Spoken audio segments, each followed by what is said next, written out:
নমস্কার বন্ধুরা, মৌসুমি kitchen and ব্লগে আপনাদের সবাইকে স্বাগত।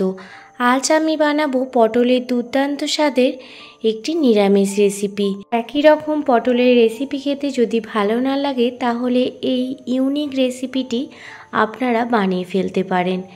ভাত, রুটি, পরোটা সবার সাথেই খেতে পটলের এই রেসিপিটি দুর্দান্ত লাগে। ছোট থেকে বড় সবাই দেখবেন চেয়ে চেয়ে খেয়ে নিচ্ছে, এতটাই টেস্টি হয় এই রেসিপিটি খেতে। পটলের এই রেসিপিটি বানানোর জন্য দেখুন আমি এখানে 500 গ্রাম মতো পটল নিয়ে নিয়েছি। পটলগুলো প্রথমে খোসা শুদ্ধই ভালোভাবে জল দিয়ে ধুয়ে নিয়েছি। এবার পটলের দুই দিকটাই দেখুন অল্প অল্প করে কেটে নিচ্ছি। দেখুন পটলের দুই দিকটাই অল্প করে বাদ দিয়ে দিয়েছি। সমস্ত পটলের দুই দিকটাই বাদ দিয়ে দিচ্ছি। সমস্ত পটলের দুই দিকটা বাদ দিয়ে দিয়েছি। এবার পটলের ওপরে যে পাতলা আস্তরণ আছে সেই পাতলা খোসার আস্তরণটা এইভাবে ছুরির সাহায্যে দেখুন উঠিয়ে দিচ্ছি। পটলে যেহেতু প্রচুর পরিমাণে রাসায়নিক সার ব্যবহার করা হয়, আপনারা অবশ্যই এইভাবে পটলের ওপরের আস্তরণটা তুলে নেবেন। খুব সহজেই একটি ছুরির সাহায্যে এই আস্তরণটা উঠে আসে। সমস্ত পটলেরই এই পাতলা আস্তরণগুলো প্রথমে তুলে নেব। আস্তরণগুলো তুলে নেওয়ার পর আবারও ভালোভাবে জল দিয়ে ধুয়ে নিয়েছিলাম।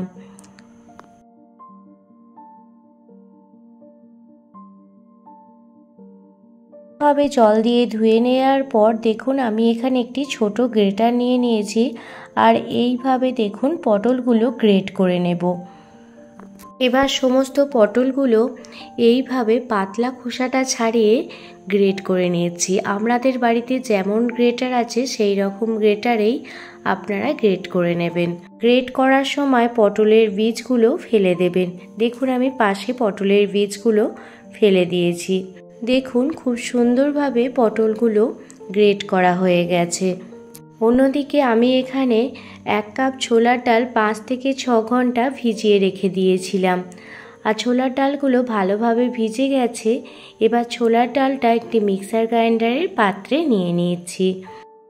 ছোলার ডালটা মিক্সার গ্রাইন্ডারের পাত্রে নিয়ে নেওয়ার পর এর মধ্যে দিয়ে দিলাম 4 টুকরো আদা আর একটা কাঁচা পাকা লঙ্কা দিয়ে সামান্য পরিমাণ জল দিয়ে একটি স্মুথ পেস্ট বানিয়ে নিয়েছি। অন্যদিকে গ্যাসের ওভেন জ্বালিয়ে কড়াই বসিয়ে দিয়েছি আর কড়াইতে দিয়ে দেব পরিমাণ মতো সর্ষের তেল। একদম সামান্য 2 থেকে 3 চামচ সর্ষের তেল দিয়ে দিলাম। তেল গরম হয়ে গেলে এর মধ্যে দিয়ে দিচ্ছি কালো জিরে, একটি শুকনো লঙ্কা আর 1 চামচ হিং।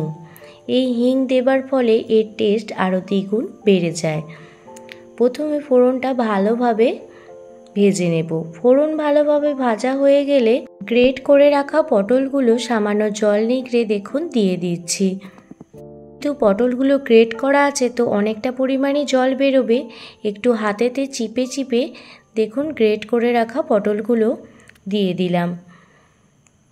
এবার ফোড়নের সাথে পটলগুলো ভালোভাবে নাড়াচাড়া করে মিশিয়ে নিচ্ছি। এবার গ্রেট করে রাখা পটলগুলোর মধ্যে দিয়ে দিচ্ছি স্বাদ মতো লবণ আর হলুদ গুঁড়ো। আর দিয়ে দিচ্ছি স্বাদ মতো চিনি। এখানে লবণের পরিমাণটা আমি বেশি রেখেছি যেহেতু ডাল বাটাটাও দেব। দেখুন সমস্ত মশলা ভালোভাবে গ্রেট করে রাখা পটলেতে মিশিয়ে নিলাম। এবার ছোলার ডাল বাটা দিয়ে দিচ্ছি। পটলের সাথে ছোলার ডাল বাটা ভালোভাবে মিশিয়ে নেব। 5 থেকে 10 মিনিট এইভাবে মেশাতে মেশাতেই দেখতে পারবেন মিশ্রণটি অনেক পরিমাণে ঘন হয়ে গেছে। যতক্ষণ না ঘন হয় ততক্ষণ এইভাবে অনবরত খুন্তি দিয়ে নাড়াচাড়া করে মিশিয়ে যেতে হবে। ছোলার ডাল বাটা দেয়া হবে সেহেতু লবণের পরিমাণটা প্রথমে আপনারা একটু বেশি দেবেন। দেখতেই পাচ্ছেন মিশ্রণটা কিন্তু অনেকটা পরিমাণ ঘন হয়ে গেছে। শেষ পর্যায়ে দিয়ে দিলাম 1 চামচ পরিমাণ গরম মশলার গুঁড়ো। গরম মশলার গুঁড়োটা ভালোভাবে মিশিয়ে নিচ্ছি। মিশ্রণটা অনেকটা পরিমাণ শক্ত হয়ে গেছে। অন্যদিকে দেখুন একটি থালা নিয়ে নিয়েছি আর থালাতে সাদা তেল ব্রাশ করে নিচ্ছি। সাদা তেল ব্রাশ করে নিয়ে নেওয়ার পর পটল আর ছোলার ডালের মিশ্রণটি দেখুন প্লেটেতে ঢেলে দিচ্ছি। এইভাবে আজ আপনাদের পটলের ধোকা বানিয়ে দেখাবো। দেখুন ভালোভাবে প্রথমে সেট করে নিতে হবে। এখন যেহেতু অনেকটাই গরম আছে তো সেই জন্য মনে হচ্ছে যে ধোকাটা অনেক নরম। দেখুন এইভাবে আমি সেট করে নিচ্ছি, একটু মোটা করেই আপনারা সেট করে নেবেন। 10 থেকে 15 মিনিট বাদ মিশ্রণটিতে ধোকা শেপ দিয়ে দেব। মিশ্রণটা প্লেটে ঢেলে দেওয়ার পর অন্তত 15 থেকে 20 মিনিট ঠান্ডা হওয়ার জন্য অপেক্ষা করবেন। তাহলে দেখবেন ধোকাগুলো একদম পারফেক্টভাবে বানানো যাচ্ছে আর একটুও ঘেটে যাচ্ছে না। দেখতেই পাচ্ছেন কি কত সুন্দর ধোকাগুলো কাটা যাচ্ছে।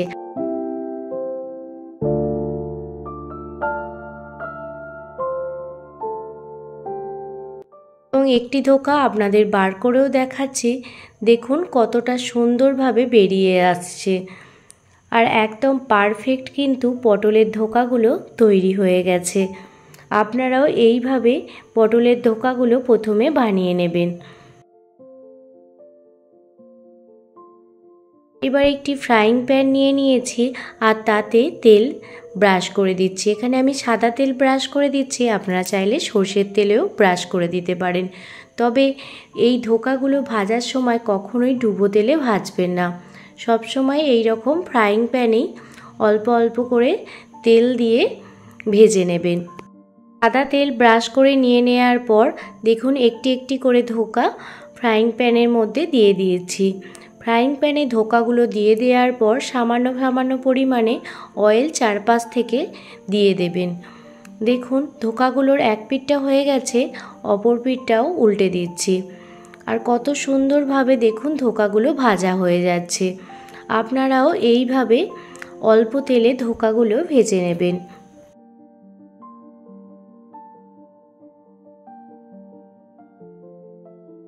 ধোকা ভাজা হয়ে গেলে এইভাবে সাইড করে রেখে বাকি ধোকাগুলো দেখুন পাশ থেকে দিয়ে দিচ্ছি। তো একেবারেই খুব অল্প তেলেই এই ধোকাগুলো ভাজা হয়ে যায়। আপনারা একবার হলেও এইভাবে পটলের রেসিপিটি বানিয়ে দেখুন।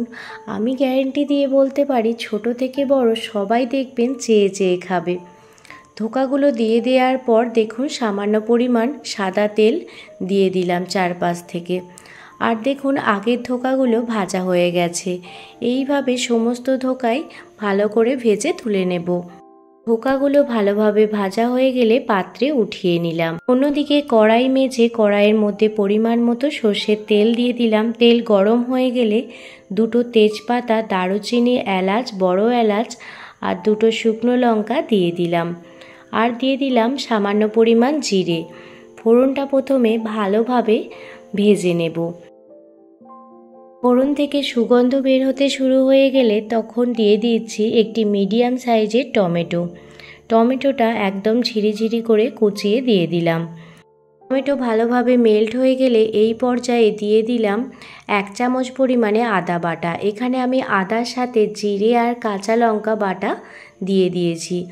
আদা বাটা ভালোভাবে মশলার সাথে মিশিয়ে নিচ্ছি। এবার ড্রাই মশলা দিয়ে দিচ্ছি 1 চামচ পরিমাণে হলুদ গুঁড়ো আর দিয়ে দিচ্ছি 1/2 চামচ পরিমাণে কাশ্মীরি লাল লঙ্কার গুঁড়ো আর দিয়ে দিচ্ছি 2 চামচ ফ্যাটানো টক দই। টক দইটা দেওয়ার সময় অবশ্যই ফেটিয়ে দেবেন, না হলে কিন্তু ছানা ছানা মতো কেটে যাবে। আর দিয়ে দিলাম স্বাদ মতো লবণ আর স্বাদ ব্যালেন্সের জন্য সামান্য পরিমাণ চিনি। আর দিয়ে দিচ্ছি 4টে কাঁচা পাকা লঙ্কা দিয়ে সমস্ত মশলা ভালোভাবে এবার কষিয়ে নেব। যতক্ষণ না পর্যন্ত চারপাশ থেকে তেল ছাড়তে শুরু হয়ে যায় ততক্ষণ মশলাটি খুব ভালো করে কষিয়ে নিচ্ছি। যে কোনো নিরামিষের দিনে পটলের এই রেসিপিটি বানিয়ে সবাইকে কিন্তু অবাক করে দিতে পারেন। দেখুন চারপাশ থেকে তেল ছাড়তে শুরু হয়ে গেছে আর মশলাটি খুব ভালো করে কষানো হয়ে গেছে। এই পর্যায়ে দিয়ে দিচ্ছি পরিমাণ মতো জল। তবে এখানে আমি একটি কথা বলে রাখি, জলের পরিমাণটা এখানে একটু বেশি দেবেন, কারণ যখন ধোকাগুলো দিয়ে ফোটাবেন, ধোকার ভেতর যখন জলগুলো ঢুকে যাবে গ্রেভি কিন্তু একদমই টেনে যাবে। তো সেই জন্য জলের পরিমাণটা এখানে আপনারা একটু বেশি রাখবেন, তাহলে ধোকাগুলোর মধ্যে জল ঢুকে যাওয়ার পরও কিন্তু অনেকটাই গ্রেভি থেকে যাবে। আর দিয়ে দিলাম স্বাদ মতো লবণ, লবণটা কম মনে হচ্ছিল, আর দিয়ে দিলাম 1 চামচ গরম মশলার গুঁড়ো। এবার প্রথমে গ্রেভিটা খুব ভালোভাবে ফুটতে দেব। গ্রেভি যখন খুব ভালো করে ফুটে উঠবে তখন দেখুন এক এক করে পটলের ধোকাগুলো দিয়ে দিচ্ছি। যখন গ্রেভিটা ফুটবে তখনই কিন্তু আপনারা ধোকাগুলো দিয়ে দেবেন। দেখুন সমস্ত পটলের ধোকা দিয়ে দিলাম। এবার ভালোভাবে 2 থেকে 3 মিনিট ফুটিয়ে নেব, যাতে পটলের ধোকার ভিতর গ্রেভিটা খুব ভালো করে ঢুকে যায়। খেয়ে পটল খেতে বোর হয়ে গেলে এইভাবে একবার পটলের রেসিপিটি বানিয়ে দেখুন। 1 থালা গরম ভাত কিংবা রুটি একেবারেই কিন্তু শেষ হয়ে যাবে। আর আমি ঘরেতে থাকা উপকরণ দিয়েই আজকের এই রেসিপিটি বানিয়েছি। তো আজকের এই পটলের এই ইউনিক রেসিপিটি আপনাদের কাছে কেমন লাগলো আমাকে অবশ্যই কমেন্ট করে জানাবেন। যদি ভালো লেগে থাকে প্লিজ একটি লাইক, কমেন্ট, শেয়ার করে আমার পাশে থাকবেন। কোনো নতুন বন্ধু আমার চ্যানেলে ভিজিট করে থাকলে প্লিজ চ্যানেলটি সাবস্ক্রাইব করে বেল নোটিফিকেশান অল করে রাখবেন, যাতে আমি কোনো রকম ভিডিও দিলে আপনারা সেটা প্রথমেই দেখতে পান। পুরনো বন্ধু, নতুন বন্ধু সবাইকে জানাই অনেক অনেক ভালোবাসা। ভালো থাকবেন, সুস্থ থাকবেন, সাবধানে থাকবেন। আবারও কোনো দিন অন্য কোনো রেসিপি ভিডিও নিয়ে আপনাদের সামনে হাজির হব। ধন্যবাদ।